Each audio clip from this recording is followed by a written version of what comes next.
All right, so this is the new COROS Pace 4, and this is their Pace Pro.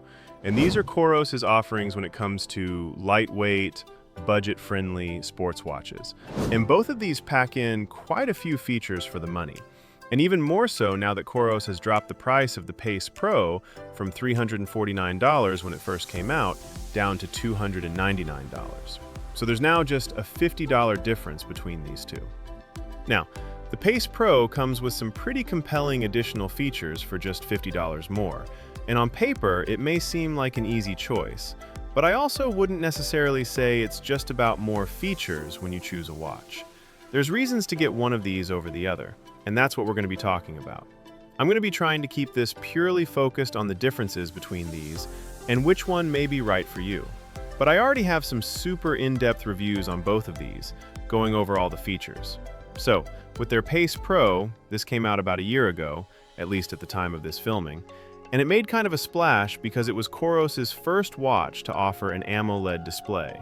Up until that point, COROS had only used memory pixel displays on their watches, and the main reason for this was battery life, where memory pixel displays don't consume as much power as AMOLED, but don't necessarily have that pop that comes with these AMOLED displays. But the market has definitely shifted a bit to AMOLED. And a big reason for this is that AMOLED displays have become a lot more efficient when it comes to power in recent years. And that's what they also did with their Pace 4. Their Pace series up until that point used memory pixel displays. But now, with the Pace 4, that gets the AMOLED treatment along with the Pace Pro. But COROS is actually still committed to memory pixel watches. They're one of the few companies out there who are still putting out new watches with these kinds of displays, like their new Apex 4 and their Nomad. Again, due to longer battery life, but they're basically offering both of these options depending on your preference. Anyhow, getting back to these guys here. The first big difference between these is going to be size. These are distinctly different watches in that regard. The Pace 4 is meant to be a super light and quite small watch. It has a 43mm case. And with the Pace Pro, this has around a 46mm case. And this really could be the deciding point for you, depending on your wrist size and your watch preference. The Pace Pro is on the larger end of things and may not fit some of you with smaller wrists, but alternatively, you may want a larger watch like the Pace Pro. With the Pace 4, well, I think this could work for pretty much anyone out there, but it's definitely going to be the better choice if you prefer something smaller and kind of out of the way. And that's definitely been one of the highlights of the Pace series. They're just so small and light that you sort of forget that you're wearing them. Then, when it comes to the case thickness, there's actually not much of a huge difference between these if you include the heart rate sensor in the measurement. I basically put these both in the pretty thin department. I don't have issues with either of these with sleeves or anything like that. Another point when it comes to wearability is the watch bands. Both of these use the same 22mm band size. However, the silicone band of the Pace 4 is an integrated style band meant to create an integrated shape with the case. For me, I have a 185mm circumference wrist, so the entire watch and band situation fits around my wrist well, but it may not fit as well for smaller wrists. But both of these do use industry standard 22mm interfaces. You can swap these out with whatever 22mm bands you like, including nylon bands. It's just that the stock silicone band of the Pace 4 is designed for that integrated design. And then, when it comes to weight, both of these are light watches. There's really only about a 5-gram difference between the cases themselves, and then about a 9-gram or so difference when you include the silicone bands. But overall, both of these are nice, lightweight watches. Size is probably going to be the more important factor here, depending on your wrist size and watch size preference. Along with the overall size of the watch, the display size is also going to be different between these. The Pace Pro has a 1.3-inch display, versus the Pace 4, which is 1.2 inches. And when it comes to screen brightness, this is kind of something interesting. Both of these have a peak brightness of 1,500 nits, which is plenty bright to see in all sorts of conditions, even on super sunny days. What was kind of weird though is that when I looked at these side by side, I could swear the Pace Pro is brighter, but I confirmed with COROS that both of these do indeed have a peak brightness of 1,500 nits.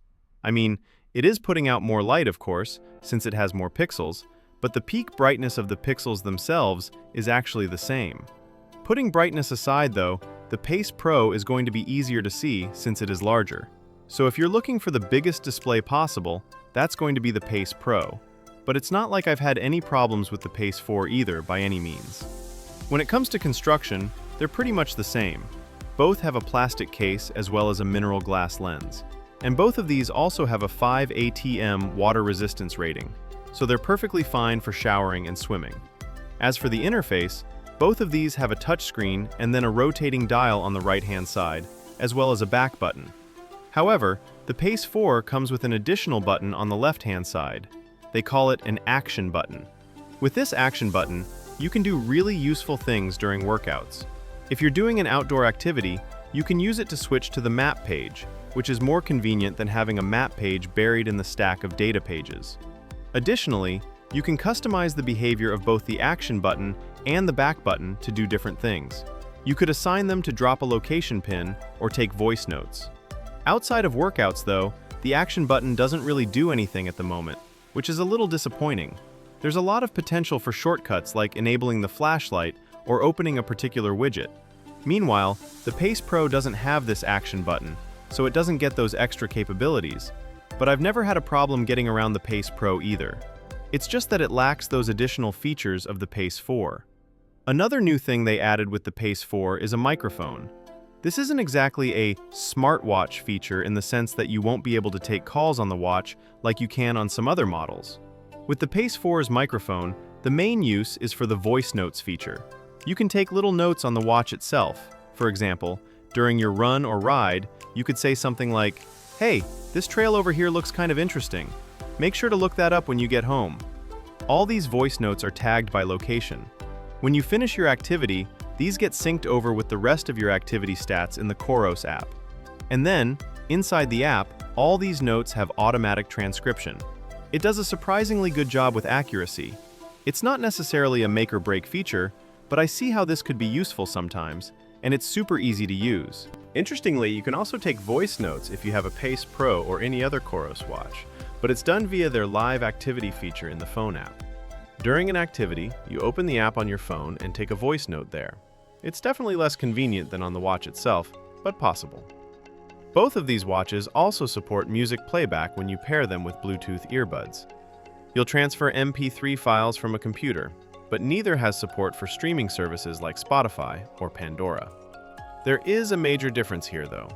The Pace 4 has 4 GB of onboard storage, whereas the Pace Pro comes with 32 GB.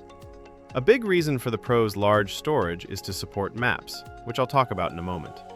When it comes to battery life, there's not a huge difference between the two. Whether for daily use or during outdoor workout tracking, the numbers are very similar. Normally, you'd expect a larger watch to have more battery life because it has more space for a battery, but also a larger display takes more power. COROS clearly balanced things very well, so battery life ends up being pretty much the same between these two. In terms of health sensors and features, both watches have heart rate sensors, SpO2 sensors, sleep tracking, step tracking, calories, all of the usual stuff. A key difference is that the Pace Pro has hardware for ECG. This ECG functionality is available via their Wellness Check feature. You place your finger on the crown, which completes a closed circuit and gives you a more accurate heart rate and heart rate variability reading than what the optical sensor can do alone. But this is not a medical-grade ECG. It's just for on-the-spot measurements. They say the heart rate sensors are technically of the same generation, although on the Pace 4, the square LEDs are slightly larger. They tweaked them during production, but in real-world use, it doesn't make much difference. The only meaningful hardware advantage remains the ECG on the Pro. As for sport tracking, both watches support the same set of sport profiles: running, cycling, pool swimming, open water swimming, triathlon, gym workouts, and a broad selection of outdoor recreation activities like skiing or snowboarding. Training feedback is the same for both: running performance, estimated FTP when paired to a power meter, training load, recovery time, and more. When it comes to GPS, both have a dual-band satellite chipset, and in my experience, both perform very well. so you shouldn't have major accuracy issues with either. They did rename some of the satellite modes, but under the hood, they're very similar. Navigation is where the biggest practical difference lies. The Pace 4 offers breadcrumb-style navigation. During activity, it plots where you've been and helps you navigate back to your start with Back to Start. You can also upload a route to get turn-by-turn directions. But on the Pace Pro, you get full offline maps. You can see streets, trails, landmarks, not just your route. This gives you more context, especially when you're in unfamiliar locations. Ultimately, both of these are very good deals for the money, but you're probably picking between two big-ticket advantages. With the Pro, you get maps and a larger display. With the Pace 4, you get a smaller, lighter watch, plus the action button, a microphone, and voice notes, features the Pro lacks. And then the Pro has ECG, which the 4 doesn't.